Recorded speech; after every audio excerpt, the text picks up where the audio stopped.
Welcome to the Cubicle with me, Peter K. and Bernard. And today I have this great man, Bernard, with me. Man, you're welcome. Thank you very much, man. So I just wanted you to share me your story, how you got saved. How I got saved. Yeah, I can say, though it's a long story. So if it's a long story, start with your background. Where are you coming from? Tell me more about where you're coming from. Yeah, thank you.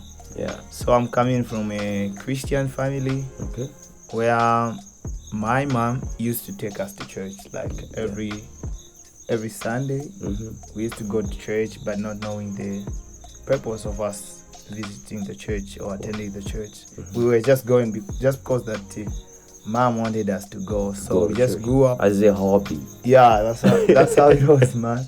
So we just grew up with that mindset of saying every Sunday we're supposed to go to church, but not knowing the purpose of us going on that side.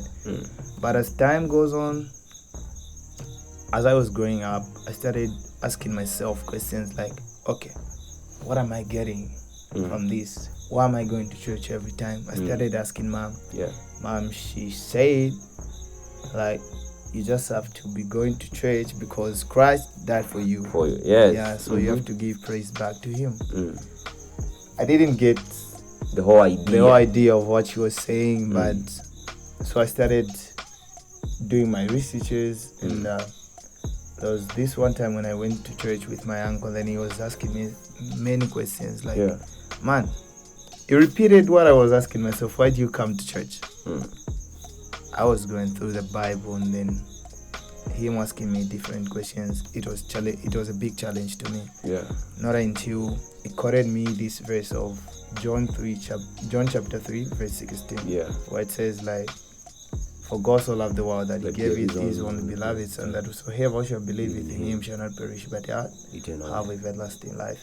That's when I discovered or understood that there's nothing I can do, but me going to church there is just praising the Lord, not to have eternal salvation. That's how I received eternal salvation, by believing in Jesus Christ. Wow, that's a really nice testimony. Yeah. So, from your testimony, how can you encourage other people who are out there who just go to church as a hobby?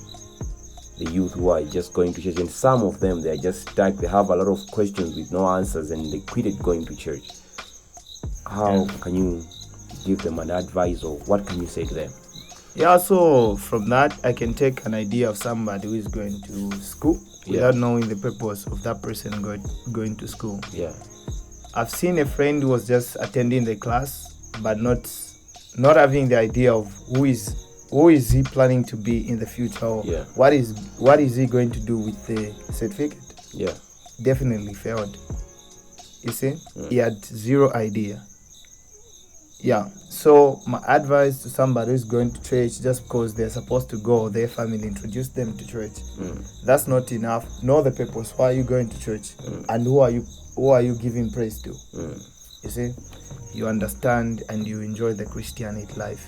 Nice. But if you don't know the reason and who you are giving praise to, it will be just in vain, and you just feel yourself like you're in pressure every time. Wow, that's a really nice advice to people out there. So, you are also at a theological seminary, Ambassador International University, studying theology. Yes, brother. What really triggered you to come to this place? Oh, wow. I think...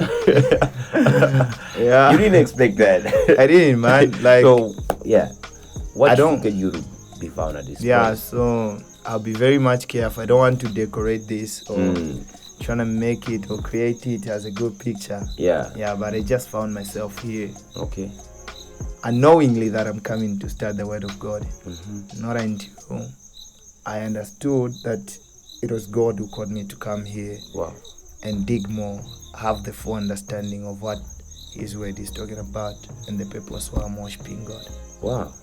That's really nice. So for the freshmen who are coming, they'll also be struggling with, why am I here? I need to go home. Because I remember we had a conversation, me and you had a conversation. Say you were like, there was a time that I really packed, like, I'm going home, I'll never come back. But you're still here, man. You're going to your junior year. You know. Man, That wasn't easy, bro. So, for the freshmen who are coming, what can you say to them? What can be your advice to them as they step in? Just because when you are coming, you have a different idea, but when you get here, it's also another thing. So, how can you advise them? What word of encouragement can you tell them as they are coming?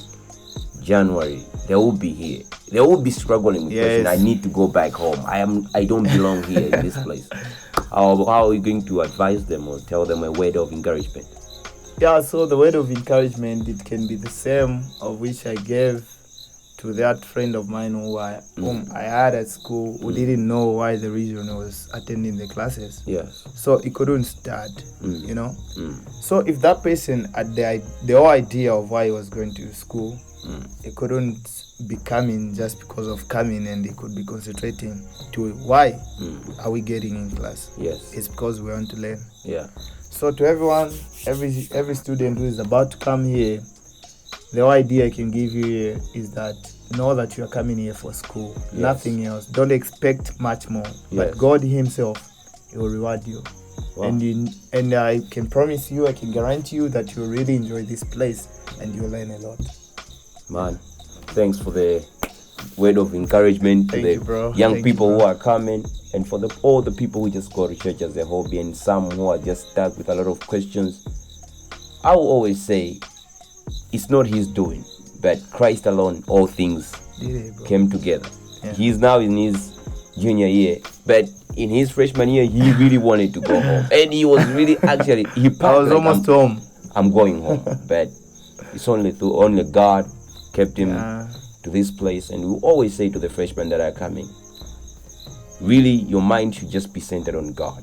Yes. If you are here, you will learn a lot, and don't expect much, because sometimes expectations will lead you to go home just because you will not find what you were looking for. But the expectation should just be on God and His promises, man. Yeah, definitely. Sure. Definitely. So till next time, make sure you subscribe to the channel, man. It was great having you, and thanks for your advice. It was great meeting you. Thanks for challenging this question.